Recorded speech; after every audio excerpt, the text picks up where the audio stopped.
नमस्कार, मेरा नाम रोहित है और आप देख रहे हैं SPL 9 न्यूज। सवाल उठ रहा है कि क्या पश्चिम बंगाल राष्ट्रपति शासन की ओर बढ़ रहा है?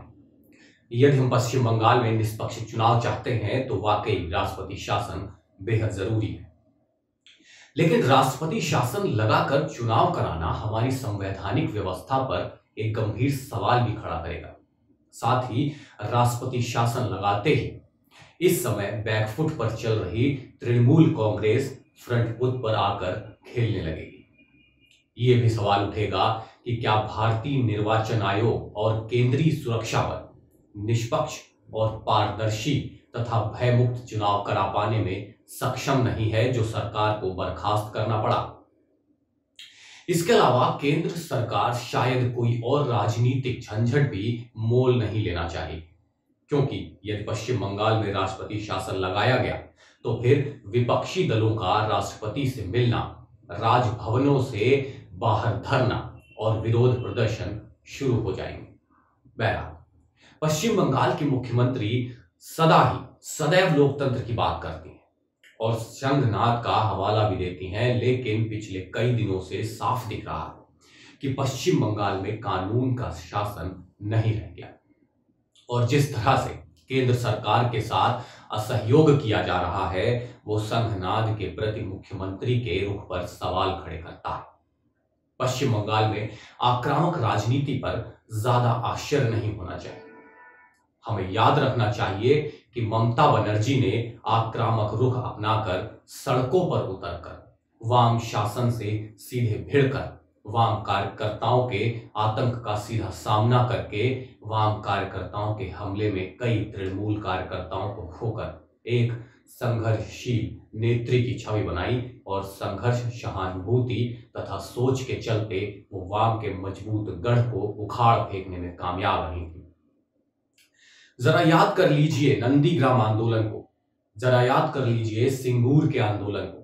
अब ठीक ममता के स्टाइल में भाजपा उन्हें राजनीतिक रूप से पटखनी देना चाहती है। भाजपा का आक्रामक रुख दर्शा रहा है कि वो तृणमूल शासन से भिड़ने को पूरी तरह तैयार है। आज भाजपा कार्यकर्ताओं पर भी उसी तरह हमले हो रहे हैं जैसे कभी तृणमूल कार्यकर्ताओं पर होते थे। आज भाजपा नेताओं पर भी उसी तरह हमले हो रहे हैं जो हम आपको बताते हैं पहले तृणमूल कांग्रेस नेताओं पर होते थे, पर बंगाल में बदलाव की बयार बह रही है। ये सिर्फ सोशल मीडिया पर चल रही कोई पोस्ट नहीं है। 2019 के लोकसभा चुनावों में जिस तरह तृणमूल कांग्रेस को झटका लगा और भाजपा का आधार व्यापक रूप से पूरे बंगाल में बढ़ा, उसे पार्टी 2021 के विधानसभा चुनावों में और आगे बढ़ाना चाहती है और उसका लक्ष्य अब राज्य की सत्ता हासिल करना है। पश्चिम बंगाल में अगले विधानसभा चुनावों से पहले टीएमसी और भाजपा में तनातनी लगातार बढ़ रही है। पहले अमित शाह ने कोलकाता पहुंचकर 200 सीटें जीतने का दावा किया।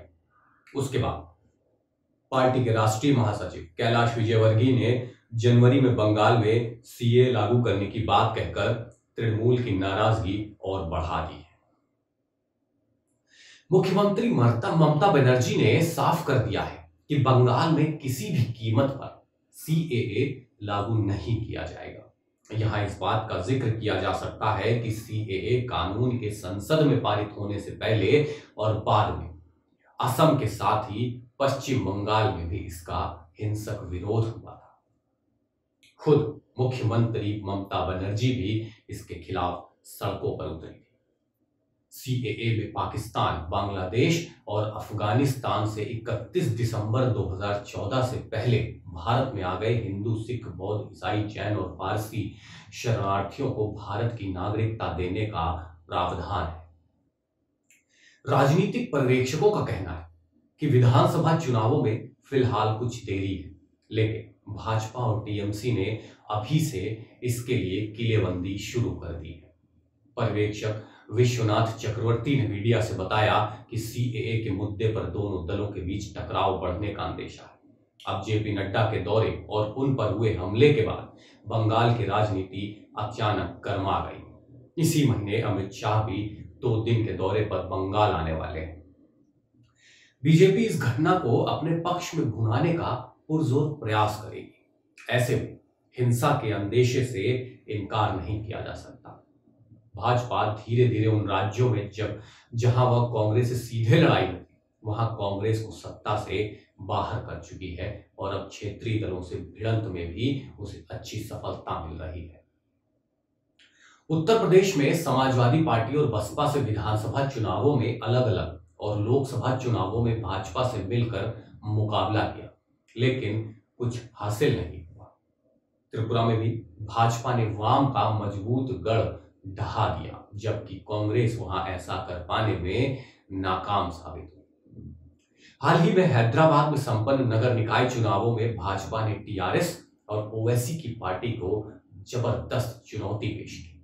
जहां पश्चिम बंगाल की बात है तो जिस तेजी से के साथ तृणमूल कांग्रेस के नेता पार्टी छोड़कर भाजपा में आ रहे हैं, वो दर्शाता है कि सत्तारूढ़ खेमा अब कमजोर हो रहा है। यही नहीं, ममता बनर्जी ने मां, माटी और मानुष का नारा दिया था, उसके साथ भी उन्होंने न्याय नहीं किया।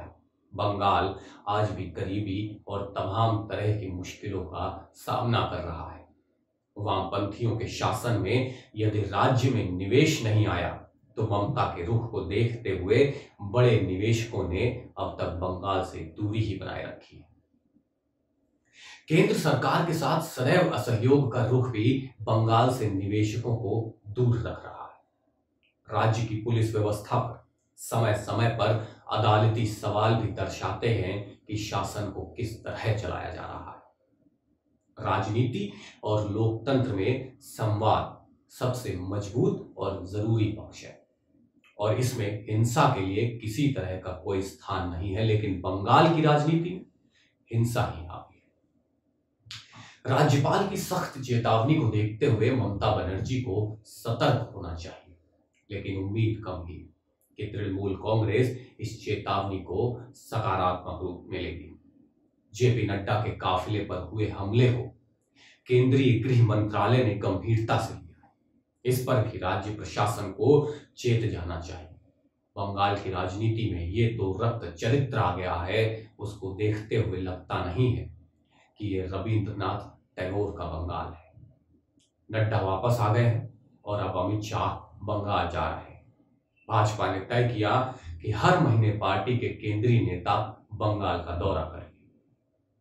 दूसरी पार्टियों को यह ध्यान रखना होगा कि जितना भाजपा पर हमला किया जाएगा उतना पार्टी मजबूत होगी, क्योंकि हमलों को भुनाना शायद भगवा पार्टी से बेहतर कोई नहीं जानता।